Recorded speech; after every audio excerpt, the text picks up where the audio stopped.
Maimo,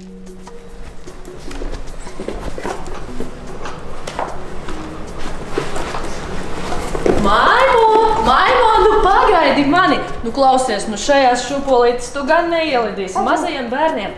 Nāc labāk šeit! Šitās būs tev labāk piemērotākas. Nāc, sēdi. Nu, aiziet, pamēģinam. Wow!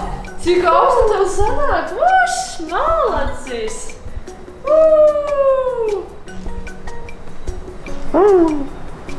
Hei, arī tu mums pievienojies? Maimo, pamai mūsu draudziņām! Čau! Čau! Draugi, vai jūs mājāt man? Nē, Elvī, mēs mājām mūsu draudziņam. Bet es atnācu šeit, lai pašūpotos. Un tā kā šīs šūpoles ir domātas visiem, varbūt tagad varu pašūpoties es? Jā, pareizi, Elvī. Maimo ir jāmāk dalīties. Tagad pašūposies tu un pēc tam, Elvīs, līdz 10 reizītēm. Skaitīsim kopā. Labi. Aiziet. 1,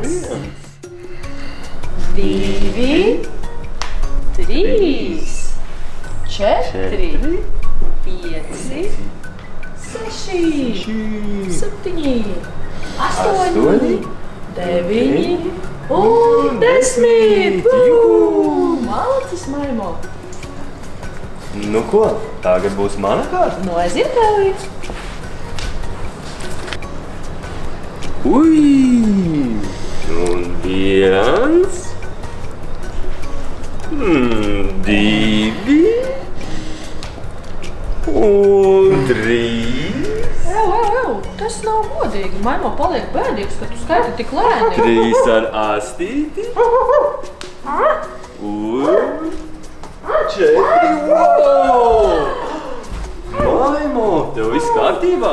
Kāpēc tu nāci priekšā šūpoliem, kamēr es šūpojos? Tāpēc, ka Maimo arī gribēja šūpoties. Maimo, bet tev ir jāzina, ka tas nav pareizi. Ja šūpolītis šūpojas, tad nevajag skriet priekšā. Un arī vajag sagaidīt, kamēr apstāsies, un tad tu varēsi šūpoties. Elvī, tu vairāk tā nedari. Jā, labi. Maimo, es tā vairs nedarīšu. Dod 5. Tagad pašūposimies visi kopā. Tā!